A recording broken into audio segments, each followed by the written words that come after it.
Hey guys, let us show you how we took these countertops that were made for an RV and turned them into a beautiful soapstone-like finish. All right, so we're gonna start with Stone Coat Countertop Epoxy, 3 ounces per square foot. And we like to pour part B first. It's less viscous, easier to mix, and we get a more accurate measurement. And then we'll mix for 2 minutes. All right, so we have our product mixed up. So we're gonna tint our clear epoxy with Alumilite dye, and I'm going for a very opaque look. The way I test it to see if it's opaque enough is if I can see through to the grain on the stick. So it's very, very dark. This is what I'm going for. Now we're gonna add just a little bit of black metallic. I'm not going for a really high metallic sheen on this piece, but the little bit of metallic that we're adding, once it's got the ultimate top coat on, it's gonna give it a really pretty softer black look, not just a real harsh black.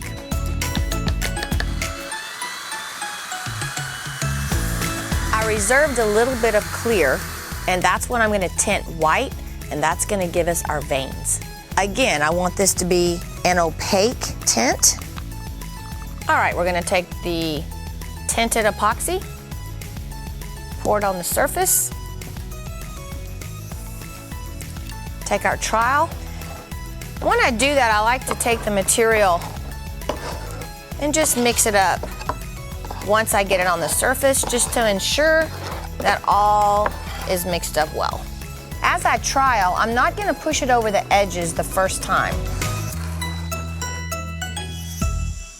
Now, as you can see on the surface, I get trowel lines here. So now what I'm gonna do is take my hand, you can also take a chop brush and chop this area so that we remove all of the trowel lines.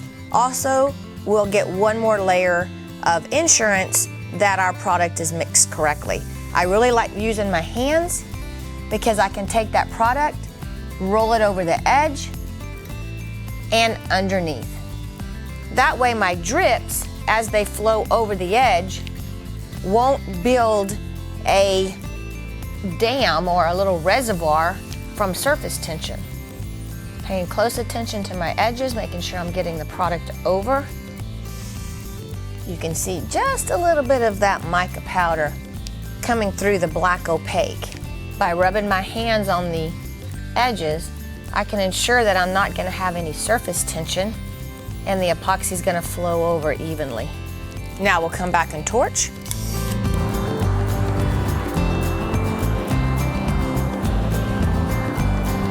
So I try not to add a lot of heat to my edges. When you do add that heat, it causes the material to be really thin and fluid, and it runs off a lot quicker. So I just torch it just enough to get the bubbles out and then leave it alone.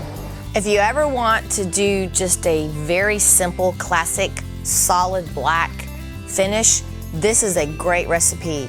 Just adding a little bit of that black mica powder really gives this solid black finish just a little step up.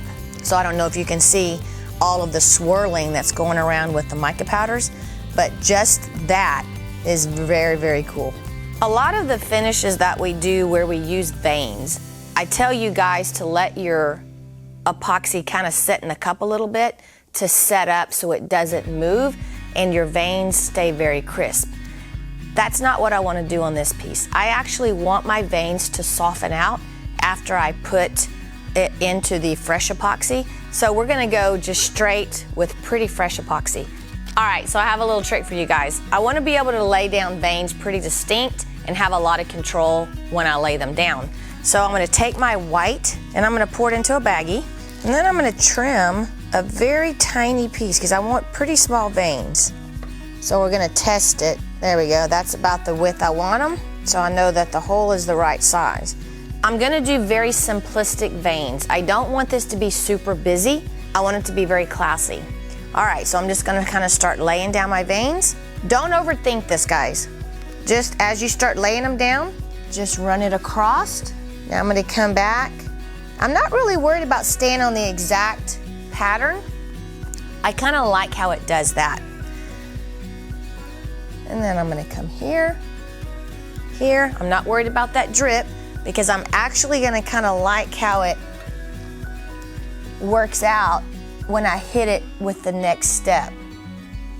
So I actually want to come back, and in some of these veins, I want to get them a little thicker, and I want to kind of go out and come back so that we have some variations and they look a little bit more realistic. Now these 3 little dots here, I'm going to take with my fingers and I'm just going to kind of work it in because that's going to look really neat once we hit it with some alcohol. Okay, now we can do a quieter, simpler vein. And I'm gonna come in now and I'm gonna add just a touch of black, literally this much black, that's it. Because I wanna now come back in with more of a gray tone vein. Test my color. There, it's a little more gray. That's kind of what I was looking for. Very, very tiny. I want them to be very small, and I don't want a lot of them. So I like that, and I like how the epoxy's already kind of melding with my black that's already there and kind of moving on its own. Really quiet and simple. I'm gonna let it run down on its own. Now let's say that you have a piece that you really just aren't in love with. There's a vein that you really just don't like. You can just take your hand, you can take that vein and soften it out. So it's just kind of an afterthought. Now when we hit that with the alcohol, it's gonna give us a really neat look. All right, so I really like that melded look. So I'm gonna come right here and add a little bit. Then I'm gonna come back with my hand and very softly move it out.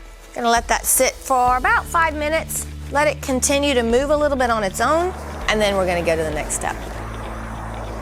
If you have the ability to tilt your piece, that is another way to get a really organic look on your veins. But however, if you can't do that to your actual piece, don't do it to a sample board if you're doing samples first. That way you can make sure you can recreate that look. So I'm just gonna very lightly tilt it. I don't wanna tilt it fast. I don't want a lot of movement on these veins. I just want enough to make it look very organic. I'm gonna spritz it with 91% isopropyl alcohol. So I want my spray pattern to be more of droplets instead of a mist. I don't want a mist, I want just little drops, all right? So we're gonna just go over the entire surface. Now this alcohol is gonna work not only on the veins, but it's gonna work on that little bit of metallic that I put in the background as well. I'm really not putting very much alcohol at all. I'm barely squeezing the trigger. Now I'm gonna let those veins react with the alcohol, give it about 10 or 15 minutes, and then reevaluate. All right, guys, so I hope you like this. Very simple, very classy finish. We're actually going to do another piece that's gonna go in the RV that's gonna be kind of the accent piece, where we're gonna do the white base and then come over it with the black veins. So that'll really look cool. I'll post pictures of that as well. Okay, the next step, guys, will be a flood coat, clear epoxy, 3 ounces per square foot. Then we'll let that dry overnight and we'll put the ultimate top coat. All right, guys, if you like this, give me a thumbs up. Subscribe to our channel. We really do love to see everybody enjoying these videos and leaving us feedback. Check out our website for all of the products that we used, RK3Designs.com, and also check out our online program, onlineepoxypro.com. All right, guys, until next time, remember, don't be scared, move forward, and be creative.